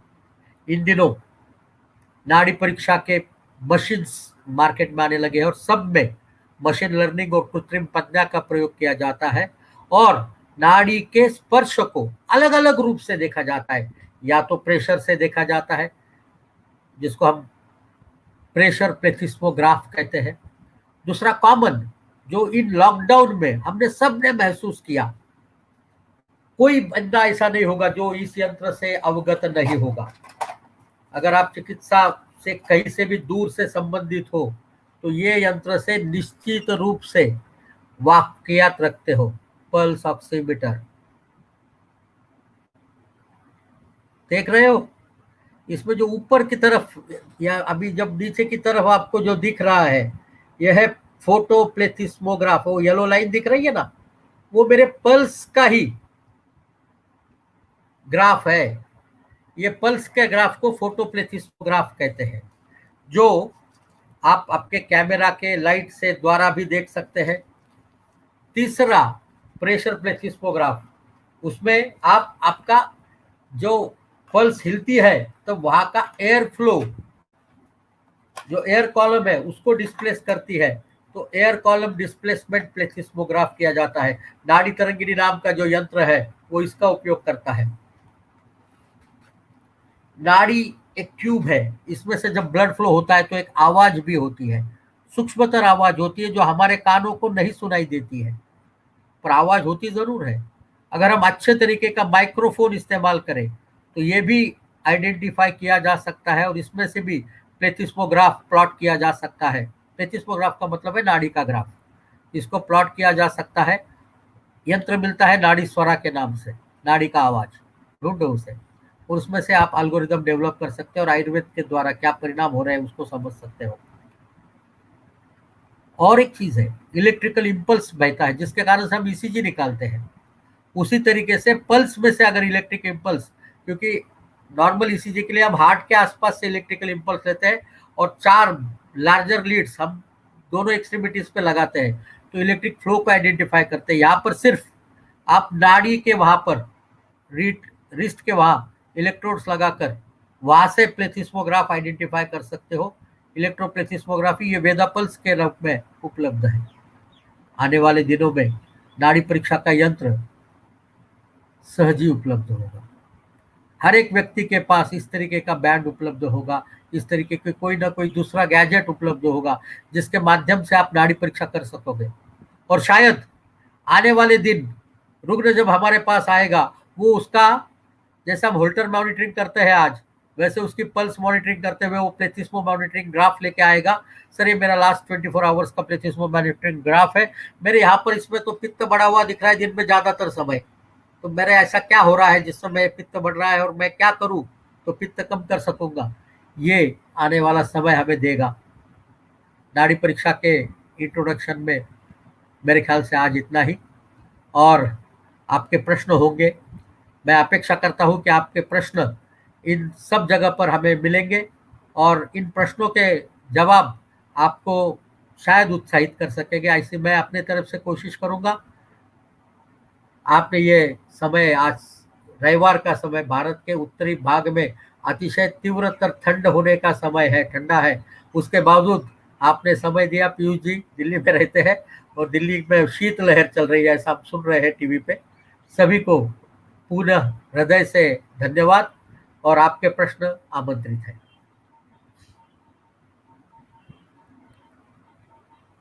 सर आपको अनम्यूट करना पड़ेगा, म्यूट है आप। राइट, धन्यवाद सर आपका बहुत बहुत। एंड आई थिंक ये पूरा जस्टिफाई करता है आज का सेशन जो हमने स्टार्टिंग में आपको रिलेट किया, फादर ऑफ मॉडर्न नाड़ी परीक्षा, बिकॉज आपने बिल्कुल बहुत ही सुंदर तरीके से जो हमारे क्लासिकल रेफरेंसेस हैं और हमारा जो एलोपैथिक या मॉडर्न सिस्टम ऑफ मेडिसिन के साथ उसका जो कोरिलेशन है, आई थिंक इतना बढ़िया कोरिलेशन एंड इतना बढ़िया बैलेंस और आपने सिंक्रोनाइजेशन जो किया है, so that is very very required. And I think ये माइंडसेट है जिसकी हमें सबको जरूरत है, बिकॉज अभी there are so many issues going on आपस में, अलग अलग पैथी के डॉक्टर्स के डिफरेंशियल ओपिनियंस हैं, डिफरेंसेस हैं, बट जो आपने कोरिलेशन एंड आई थिंक एक जो दिशा दिखाई है आज, that is commendable. And thank you so much again sir for giving your valuable time. Questions तो बहुत सारे हैं एंड काफी क्वेश्चंस मैं सबसे रिक्वेस्ट करूंगा डॉक्टर से क्विकली आप अपने अपने क्वेश्चन पूछना शुरू करें, हमारे पास लिमिटेड टाइम है। एंड एक रिक्वेस्ट और रहेगी आपसे कि आप रेलेवेंट क्वेश्चंस पूछें, जो आज का हमारा टॉपिक रहा है रिगार्डिंग इंट्रोडक्शन टू नाड़ी परीक्षा, तो उससे रेलेवेंट क्वेश्चंस आप पूछेंगे तो ज्यादा बेटर रहेगा। सर सबसे पहला क्वेश्चन है डॉक्टर इप्सिता का। आपने बुक्स के बारे में मेंशन किया अपनी कि आपकी कुछ बुक्स हैं एंड आपने उसके बारे में तो उसकी अवेलेबिलिटी कहाँ से मिल सकती है, कहाँ से डॉक्टर्स या वैद्य आपकी बुक्स परचेज कर सकते हैं? क्या ये ऑनलाइन अवेलेबल है या कोई कॉन्टैक्ट या ईमेल आईडी जहाँ पे ऑर्डर करके बुक्स को मंगाया जा सकता है? इसके बारे में थोड़ा बताएं। मेरी बुक्स में ये बुक है, pulse diagnosis in computer age, ये मैंने लिखी है। इसमें काफ़ी सारे और भी कंट्रीब्यूटर्स हैं। इसमें टेक्नोलॉजी के साथ चाइनीज पल्स डायग्नोसिस और मॉडर्न मेडिसिन के पल्स डायग्नोसिस की भी डिटेल इंफॉर्मेशन, आयुर्वेद की भी पल्स डायग्नोसिस के पूरे संदर्भ है। इसकी प्रस्तावना जो है माननीय खांडल सर और प्रोफेसर बघेल सर ने लिखी हुई है, ये अवेलेबल है। दूसरा, हमारा जब हम नाड़ी परीक्षा सिखाते हैं तो सीखते वक्त प्रैक्टिस करने के लिए हमारे वर्कबुक अवेलेबल है पल्स डायग्नोसिस के लिए, जो ट्रेनिंग प्रोग्राम है उसके लिए। हमारी एक डीवीडी भी उपलब्ध है जो ये पूरे प्रोग्राम को दिखाती है। ये तीनों उपलब्ध हो सकते हैं। आप मुझे ईमेल कर सकते हैं। नाड़ी गुरु नंबर 1, न्यूमेरिकल नंबर 1 है, NO1, नाड़ी गुरु NO1। मैं शायद टाइप करने की कोशिश करता हूँ चार्ट में, तो चैट चैट चैट सर कहाँ हम है? पोस्ट कर देंगे, आप डोंट वरी, हम पोस्ट कर देंगे उसको। आप पोस्ट कर देना, या मेरा व्हाट्सअप नंबर है 9819232755, या दूसरा नंबर है 9326672467, 9326672467। यहाँ पर आप मुझे व्हाट्सअप कर सकते हैं, मैं आपको डिटेल भेज दूंगा। ये किताबें बहुत महंगी है और रीडेबल अंग्रेजी में है। इसका हिंदी संस्करण अभी तो नहीं है, हमारी जो 5वीं एडिशन आ रही है वो हिंदी संस्करण के साथ आ रही है।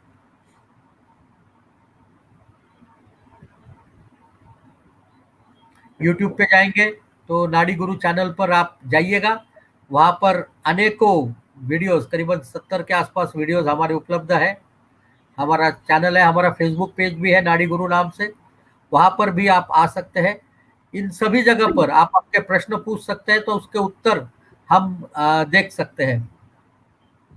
Right sir, thank you so much. We have already posted, हमने सर का मोबाइल नंबर और ईमेल आईडी कमेंट सेक्शन में पोस्ट कर दिया है, तो आप सब लोग सर से कनेक्ट हो सकते हैं। बुक्स या फर्दर आपको कोई भी इंफॉर्मेशन चाहिए, you can directly connect with नाड़ी गुरु आचार्य संजय कुमार सर। सर एक क्वेश्चन हो रहा है डॉक्टर नीरज वर्मा का कि अगर हम नॉर्मल और प्रेग्नेंट लेडी की पल्स की बात करें तो उसमें क्या डिफरेंस रहेगा? बिल्कुल, जैसे हम नॉर्मल आदमी की नाड़ी देखते हैं, लेडी की, बेसिकली प्रेगनेंसी जब आती है बात, तो एक स्त्री की बात ही आएगी। स्त्री की नाड़ी में जो आपको वेव फॉर्म मिलता है, उस वेव फॉर्म के साथ एक एडिशनल, उसके ऊपर चलने वाला, या तो डॉल्फिन जैसी एक छोटी सी और नाड़ी की गति आपको मिलती है साथ में। नाड़ी पे उंगली रखेंगे तो एक नाड़ी का वेव फॉर्म मिलता है आपको, एक बोलस चल रहा हुआ है, और उसी बोलस के ऊपर एक छोटा सा और, जैसे कि नदी में डॉल्फिन चल रहा है, अगर आप डॉल्फिन को, गंगा में डॉल्फिन बहुत है, इन दिनों मुंबई में भी डॉल्फिन देखने मिल रहे हैं समुद्र में। तो ये डॉल्फिन जब चलता है तो वो वेव फॉर्म के साथ चलता है, तो वेव फॉर्म के ऊपर अगर आपको डॉल्फिन जैसे एक छोटा सा और वेव फॉर्म मिलता है, तो वो प्रेगनेंसी कंफर्मेशन करने वाली है। नाड़ी परीक्षा की अनेक इतर विधाएं हैं जो मैं नहीं सिखाता। नाड़ी परीक्षा में लिंग निदान करना भी संभव है, जो अभी बताना नामुमकिन है क्योंकि वो गुनाह है। पर नाड़ी परीक्षा जो वसंत लाल जी की प्रक्रिया है नाड़ी परीक्षा करने में, उसमें छोटी उंगली की नाड़ी देखी जाती है। अगर स्त्री में छोटी उंगली में अगर नाड़ी मिलती है तो वो प्रेगनेंसी का निदर्शक है।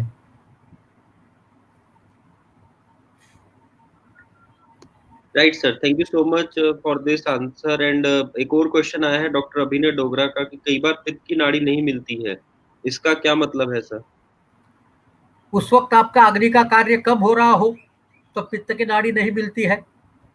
शरीर में तीनों दोष क्रम क्रम से काम करते हैं, तो जब पित्त की नाड़ी नहीं मिल रही, ये विकृतावस्था में होगा तो अग्निमांद्य का सूचक होगा या पित्त के मंदता का सूचक होगा।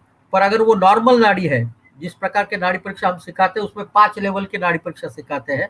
पहला लेवल है जिसमें ग्रॉस एनालिसिस होता है, दूसरे में दोषों का एनालिसिस होता है, तीसरे में प्रकृति परीक्षण होता है, चौथों में सब दोषा, और पांचवें में धातु का परीक्षण होता है।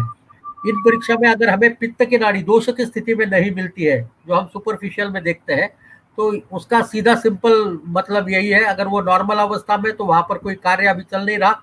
विकृत अवस्था में अगर पित्त की नाड़ी नहीं मिलती है तो वो निश्चित रूप से अग्निमांद्य का सूचक है। Right sir. एंड एक और क्वेश्चन आया है, जो हम सीजन की बात करते हैं या मौसम की बात करते हैं, जैसे आपने बताया अभी यहाँ पर नॉर्थ में शीतलहर है, यू आर एब्सोल्युटली राइट, काफी इस टाइम शीतलहर का प्रकोप है। तो सीजन या वेदर के हिसाब से अगर हम नाड़ी को समझने की कोशिश करें तो उसमें, आई नो ये काफी डिटेल्ड टॉपिक है, बट थोड़ा सा इसके बारे में अगर आप बताना चाहें आज। शैत्य शरीर में दो तरीके से काम करता है। एक रुक्षता के अगर शैत्य हो तो वो वात को बढ़ाता है, और स्निग्धता के शैत्य हो तो वो कफ को बढ़ाता है। आप शीतलहर का किस तरीके से एक्सपोज हो वो देखोगे, उस तरीके से नाड़ी में बदलाव मिलेगा। अगर आप शैत्य के साथ, रुक्षता के साथ शैत्य को एक्सपोज हो गए हो तो आपके नाड़ी में वात प्रकोप, तीव्रतर विकृत वात का प्रकोप आपको बहुतायत में मिलेगा। और अगर आप स्निग्धता के साथ शैत्य में हो तो आपको कफ का वृद्धि मिलता है। Right right sir. एंड थोड़ा सा इसके बारे में बताइए कि कोई अभी अपकमिंग आपकी वर्कशॉप, कोई ट्रेनिंग सेशन, या हमारे पास अभी काफी सारी क्वेरीज आ रही हैं मैसेजेस में भी और सोशल मीडिया पे भी, कि आपसे नाड़ी कैसे सीख सकते हैं, क्या प्रोसीजर है, इसके बारे में थोड़ा बताएं सर। सभी को विनंती है, पीयूष जी को रिक्वेस्ट करें, वो हमारा कोर्स ऑर्गेनाइज करें। 6 दिन का, 10 दिन का, जितने दिन का वो चाहे उतने दिन उनके लिए उपलब्ध है। अगर डाबर सपोर्ट करता है तो फीस में थोड़ी कमी भी की जा सकती है। तो मैं रुपेश जी को विनती करता हूँ कि थोड़ा सा पीयूष जी को आप मदद करें और उनके माध्यम से इस कोर्स को आयोजित करें। मेरे रेगुलर कोर्स चलते रहते हैं, ऑनलाइन कोर्स इन दिनों लॉकडाउन के बाद।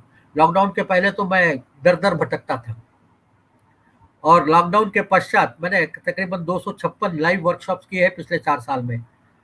पिछले साल ओनली इन 2019 मैंने 11,000 लोगों को नाड़ी परीक्षा सिखाई है। 2020 के फर्स्ट 3 महीने में करीबन 3,700 लोगों को नाड़ी परीक्षा सिखाई थी लाइव। और उसके बाद लॉकडाउन के बाद हमारे काफी सारे प्रोग्राम लाइंड अप थे, भारत में और भारत के बाहर भी। तो उन लोगों ने हमें रिक्वेस्ट की, खास करके नवीन भाई का मैं बहुत आभार व्यक्त करना चाहता हूँ, आयुष दर्पण के नवीन जी, क्योंकि उन्होंने हमारा प्रोग्राम 4 और 5 अप्रैल को रखा था देहरादून में। तो उन्होंने कहा, डॉक्टर साहब अभी सब हॉल वॉल सब बुक हो चुका है, डॉक्टर भी आ चुके हैं, अब क्या करेंगे, नहीं आ सकते, लॉकडाउन हो गया। तो क्यों नहीं आप मैंने उनको सजेशन किया कि उसके पहले मैंने विदेशी मेरे भाई बहनों के लिए ऑनलाइन कोर्सेस लिए थे। तो हमने कहा अपन ऑनलाइन ट्राई करते हैं। तो वो कहा यार ऑनलाइन कैसे सिखाया जाएगा, तो हमने कहा यार जूम के माध्यम से किया जा सकता है। और हमने पहली बार प्रयोग किया, और विश्वास करो, आप विश्वास करो मेरी बात को, मुझे ये पता बाद में चला कि ऑनलाइन सिखाना ज्यादा बेहतर तरीका है सीखने के लिए। क्यों? तो यहाँ पर मैं आपसे 1 to 1 बात कर रहा हूँ, जहाँ जितने भी लोग बैठे होंगे, भले वो हिमांशु जी है या और भी सिंह साहब है, मिनल जी है, जो भी है, उनके साथ अभिनय जी है, जिनके साथ भी मैं बात कर रहा हूँ, पीयूष जी, रुपेश जी, उनके साथ आप देखो मैं आंखें से आंखें मिलाकर, आई टू आई, 1 to 1 बात कर रहा हूँ, नंबर एक। और दूसरा, आप मेरे हाथ को जितना नजदीक से ऑनलाइन देख सकते हो, मेरे उंगलियों को जितना नजदीक से ऑनलाइन देख सकते हो, इतना मैं आपको हॉल में नहीं दिखा सकता, कितने भी सीसीटीवी कैमरे लगाऊं तो भी। यहाँ पर बेसिक पूरा सीख लेना, उसके बाद 2 या 3 दिन का लाइव कांटेक्ट सेशन करना, जहाँ रुग्णों के साथ हो और रुग्णों की नाड़ी देखना, ये कॉम्बिनेशन नाड़ी परीक्षा सीखने का सबसे सटीक तरीका है। आराम से नाड़ी परीक्षा सीखी जा सकती है। मेरा मराठी लैंग्वेज में, मैं 4 लैंग्वेज में अमूमन सिखाता हूँ, मराठी, हिंदी, अंग्रेजी और गुजराती। इसमें से सबसे ज्यादा अंग्रेजी और हिंदी में होते हैं, रीजनल लैंग्वेज में कम होते हैं। इसके साथ हमने कन्नड़ा में, मलयालम में, तमिल में, जर्मन लैंग्वेज में, रशियन लैंग्वेज में भी ये प्रोग्राम किए हैं, वहाँ पर ट्रांसलेटर लेकर। तो आप जिस किस भाषा में चाहते हो उस भाषा में नाड़ी परीक्षा का कोर्स ऑर्गेनाइज किया जा सकता है। आपको 25-30 लोग जमा करने हैं जो ये करना चाहे, क्योंकि 1-2 लोगों के लिए करना बहुत मुश्किल है। ऑनलाइन करने के लिए एक आदमी को सिखाना आपके लिए कॉस्ट वाइज बहुत महंगा पड़ेगा, मुझे समय वाइज बहुत महंगा पड़ेगा। तो अगर 25-30-40-50 लोग जमा होते हैं तो आराम से कर सकते हैं। मैंने मैक्सिमम ऑनलाइन जो किए हैं वो 200 लोगों का प्रोग्राम किया है पंपा के लिए। तो पीयूष जी, आपके पाले में है ये, आप जब डिसाइड करो तब मैं अवेलेबल हूँ। रुपेश जी आप डिसाइड करो, वरना फिर मेरा अभी 27 तारीख से मराठी में शुरू हो रहा है, और जनवरी 5 में शायद 4 या 5 को मैं हिंदी कोर्स फिर से लॉन्च करूंगा। अभी एक हिंदी कोर्स चल रहा है मेरा, जो आज करीबन 6 दिन हो गए हैं, सोमवार को उसका 7वां दिन है, 10 दिन का कोर्स है। Right sir, thank you so much. And I think questions तो थम नहीं रहे हैं, हमने ऑलरेडी ईमेल आईडी और नंबर सर का सेंड किया है। क्विकली सर एक दो क्वेश्चंस और लेना चाहेंगे एंड फिर कंक्लूड करेंगे आज के सेशन जी, को। मैं आपके लिए उपलब्ध हूँ। Thank you sir. सो एक question about doctor Himanshu Aneja है, इन्होंने दुत नाड़ी के विषय में पूछा है, तो थोड़ा सा इसके बारे में सर एक्सप्लेन करना चाहेंगे। बहुत सही बात है, क्योंकि ये प्रश्न बहुत अपेक्षित प्रश्न है। क्योंकि सत्यदेव वाशिष्ठ जी ने पहली बार दूत नाड़ी का उल्लेख किया और प्रयोग भी। दूत नाड़ी में कोई खास अलग नाड़ी परीक्षा नहीं है, पहली बात। नंबर 2, आप ब्लड रिलेटेड होने चाहिए। नंबर 3, जो दूत आ रहा है वो उस रुग्ण के बारे में सोचे। हम नाड़ी परीक्षा के पहले ध्यान कराते हैं, एक 5 या 7 मिनट का ध्यान कराते हैं। उस ध्यान के प्रक्रिया के दौरान दूत नाड़ी का जब विषय होगा तो उस रुग्ण को बारे में ध्यान करने के लिए कहते हैं, और रुग्ण के बारे में अगर उन्होंने ध्यान रखा तो उसके नाड़ी में जो स्वयं की नाड़ी है वो छोड़कर उस रुग्ण की, जिस रुग्ण के बारे में वो सोच रहे हैं, उनकी नाड़ी का परीक्षण किया जा सकता है। ये हमारा अपना अनुभव है और यही प्रक्रिया वशिष्ठ सर ने बताई थी और इसी का उपयोग किया जाता है और बिल्कुल सटीक होता है। मैंने बहुत बार ये प्रयोग किया है, आप भी कर सकते हो अगर आपको नाड़ी परीक्षा आती है, जो भी जिस तरीके से भी आती है। कम से कम वात पित्त कफ को ढूंढना आता है तो किसी भी दूत की नाड़ी देखिए, उसको पहले कम से कम एक 10 मिनट कोई भी प्रकार का ध्यान कराइएगा, उसमें उस रुग्ण के बारे में सोचने के लिए कहिएगा। ध्यान रखिएगा, रुग्ण और दूत आपस में ब्लड रिलेटेड होने चाहिए। पुत्र, पौत्र, बेटी, जवाई नहीं चलेगा, बहू नहीं चलेगी, पति नहीं चलेगा, ब्लड रिलेटेड होना चाहिए। इतना अगर ध्यान रखें तो आपको दूत नाड़ी में बहुत सटीक परिणाम मिलते हैं। मैंने तो इन दिनों एक नया प्रयोग किया, क्योंकि ऑनलाइन सब चल रहा है, कंसल्टेशन भी ऑनलाइन चल रहा है। मैं तो पिछले सालों से, दशकों से नाड़ी परीक्षा के लिए जाना जाता हूं, तो लोग मुझसे कहते थे कि कैसे देखोगे नाड़ी। हमने एक ऑनलाइन नाड़ी परीक्षा करने का भी प्रयास ढूंढा और ऑनलाइन नाड़ी परीक्षा करते हैं, मैनुअल भी करते हैं। रुग्ण को कहते हैं खुद की नाड़ी देखो, या रुग्ण के साथ में जो होगा उसको कहते हैं देखो। और एक आयु रिदम करके, एक आयु रिदम, AYURYTHM, आयु रिदम करके एक एप्लीकेशन है, फ्री है, एंड्रॉइड पर प्ले स्टोर पे मिलेगा, आईओएस पर भी अवेलेबल है।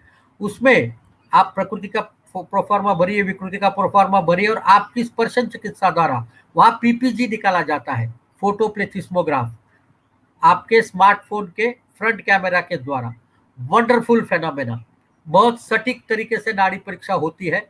अगर आप 30 सेकंड तक वहां उंगली रखोगे, पर पहले फॉर्म भरिएगा, तब वो आपको कंपैरिजन देगा। और वो अगर आप दिन में 4 बार नाड़ी देखते हो, हफ्ता भर नाड़ी देखते हो, तो आपको पूरा ग्राफ देगा कि आपके प्रकृति और रोजमर्रा के नाड़ी में क्या बदलाव होता है। मैंने कहा ना, अभी आने वाले दिन टेक्नोलॉजी के होंगे, हमारा भी वेरेबल आयुर्बैंड आ रहा है।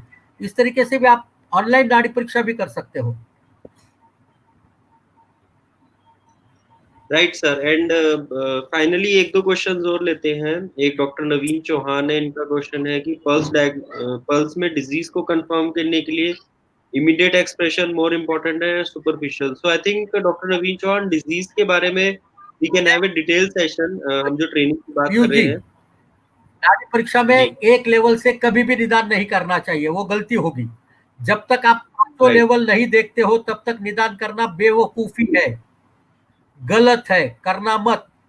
आप 5 लेवल करना, उसको एनालाइज करना सेपरेटली और फिर इस जिक्सॉ पजल को जोड़ना, तभी नाड़ी परीक्षा सटीक होगी।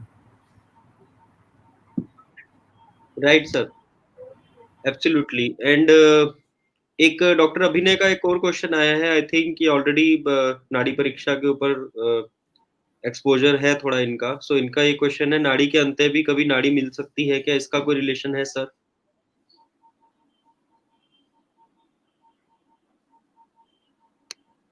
सर अनम्यूट कर लें आप।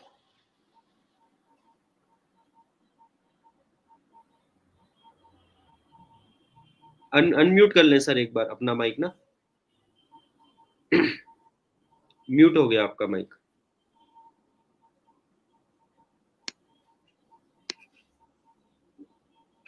आई थिंक कुछ टेक्निकल प्रॉब्लम है, सर दोबारा ज्वाइन करेंगे।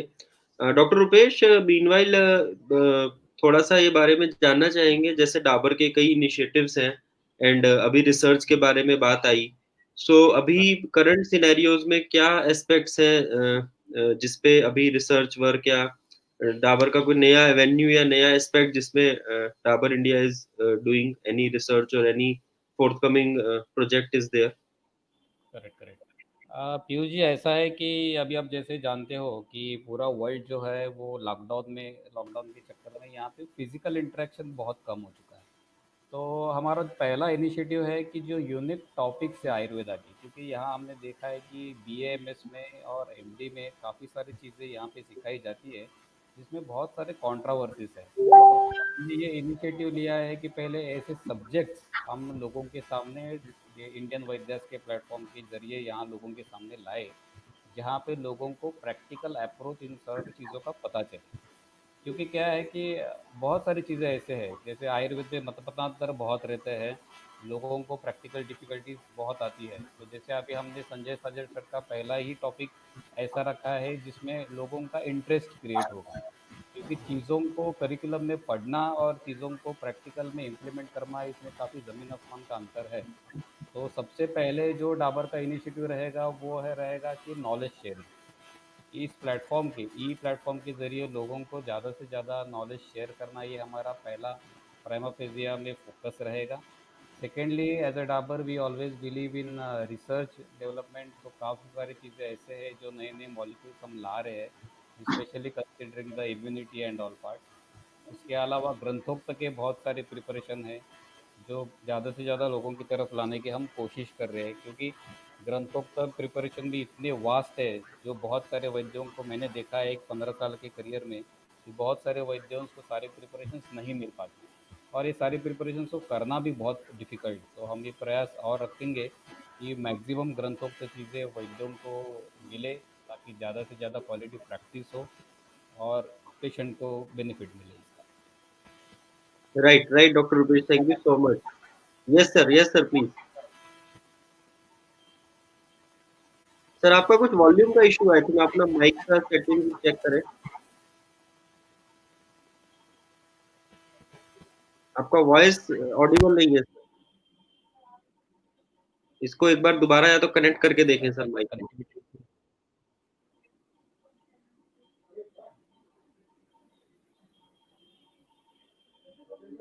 आई think there is some technical issue, let's wait.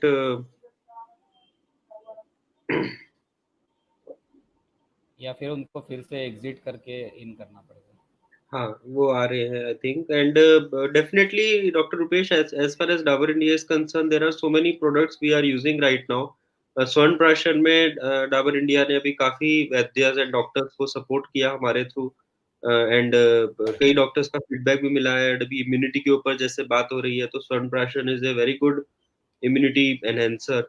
And Ratan Prash एक स्पेसिफिकली हमने देखा है पेशेंट्स में, च्यवनप्राश तो सब लोग यूज कर रहे हैं, बट रतन प्राश स्पेसिफिकली काफी अच्छा इफेक्टिव प्रोडक्ट है, जिसको हमने काफी एग्जॉस्टिवली काफी डॉक्टर्स ने भी प्रिस्क्राइब किया, एंड हमने देखा कि पेशेंट्स की तरफ से भी फीडबैक आया, एंड उसके ऊपर भी I think Dabur is now focused and taking it forward. So उसके बारे में कुछ बताना चाहेंगे डॉक्टर रुपेश? अभी भी आई थिंक ऐसे काफी डॉक्टर्स हैं जिनको थोड़ा इसके बारे में कम अवेयरनेस है रिगार्डिंग रतन प्राश। यस, रत्नप्राश में बेसिकली क्या है, लोगों को च्यवनप्राश तो पता ही है, इसमें बेसिक इंग्रेडिएंट आंवला है और बाकी सारे बहुत सारे इंग्रेडिएंट्स यहाँ पे डले हुए हैं। लेकिन हम रत्नप्राश की बात करें तो हमने यहाँ पे च्यवनप्राश के साथ कुछ रत्न का इनकॉर्पोरेशन किया है, जैसे कि मोती और केसर का कॉम्बिनेशन यहाँ पे डाला है, जिसके यूज़ के कारण हम अगर स्पेशली जेरियाट्रिक पॉपुलेशन का अगर ख्याल रखते हैं, तो मैक्सिमम जो बीमारियां है या फिर इम्यूनिटी सप्रेशन जो कहा जाता है वो जेरियाट्रिक कंडीशन में ज़्यादा पाया जाता है। तो उनको एक दिमाग में रख के ये फॉर्मुलेशन बना है, जिसका use maximum geriatric patients with comorbid condition और विदाउट कोमॉर्बिड कंडीशन इसका यूज़ हो सकता है। और जिस तरह से कुछ क्रोनिक एलिमेंट है जो जेरियाट्रिक कंडीशंस में पाए जाते हैं, उसको भी थोड़ा मिनिमाइज करने के लिए और एक क्वालिटी ऑफ लाइफ सुधारने के लिए या इम्यूनिटी को इन्हांस करने के लिए इस टाइप का च्यवनप्राश यूज़ कर सकते हैं। Ratnaprash is very beneficial in this case. Sanjay sir आप चेक करें, आपका वॉल्यूम का आई थिंक कुछ इशू आ रहा है अभी भी। माइक का आई थिंक कुछ इशू है सेटिंग का ना। We are not able to listen you.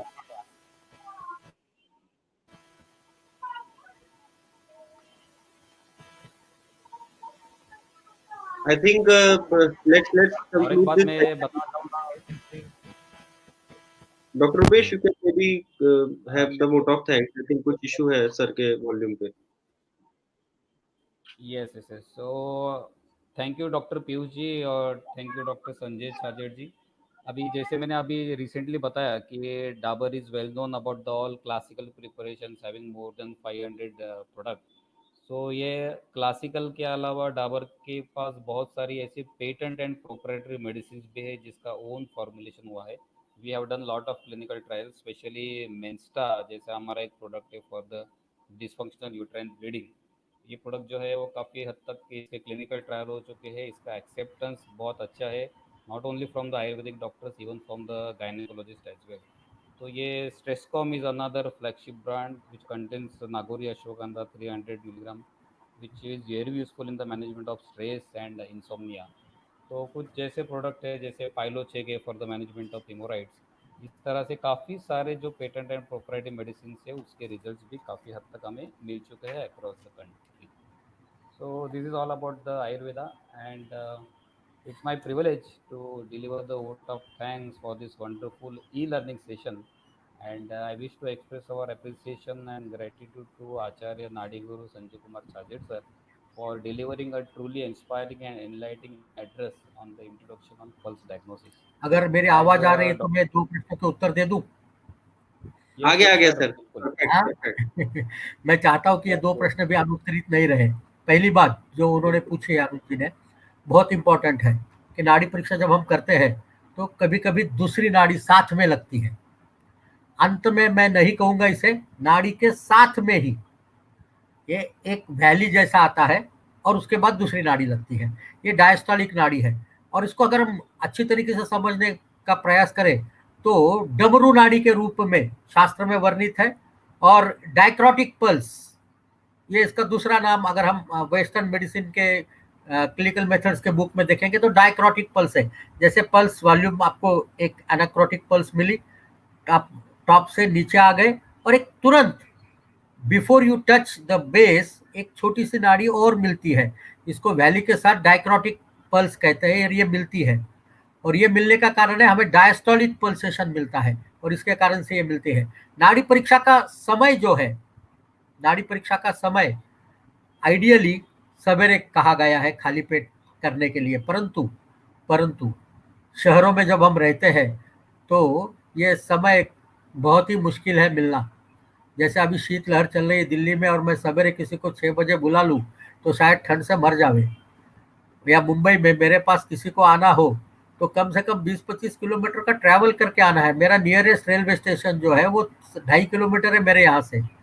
तो इतना ट्रैवलिंग करके आने के बाद नाड़ी में परिणाम होगा। उससे बेटर आइडिया ये है कि आप उसे खाली पेट बुलाइए, आपके समय पे बुलाइए। अगर खाली पेट आना संभव नहीं है तो खाना खाने के भोजन के 2-2.5 घंटे बाद उसको बुलाइए और 10 मिनट के लिए ध्यान कराइए, तो उसकी नाड़ी हमें सवेरे के समय जैसी बन जाती है और उस समय हम अच्छे तरीके से नाड़ी परीक्षा कर सकते हैं। हाँ, आइडियली पर एडमिटेड पेशेंट है तो मेरा सजेशन ये है कि सवेरे जाइए, वैद्य ने खुद जाना चाहिए सवेरे और रुग्ण की खाली पेट नाड़ी देखना चाहिए, वो सबसे बेहतरीन होती है।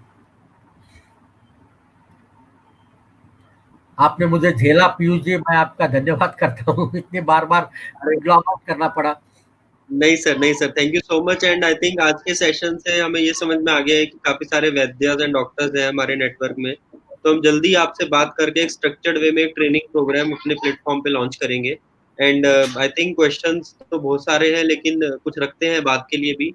एंड स्पेसिफिकली मैं रिक्वेस्ट करूंगा अगेन नाड़ी गुरु आचार्य संजय कुमार जी से कि थोड़ा सा टाइम निकालें एंड हमारे प्लेटफॉर्म पे भी हम जल्दी सर का एक ट्रेनिंग स्ट्रक्चर्ड प्रोग्राम भी स्टार्ट करेंगे। And thanks again to Dabur as well because Dabur, one of the leader, I will say, and world's largest Ayurveda company.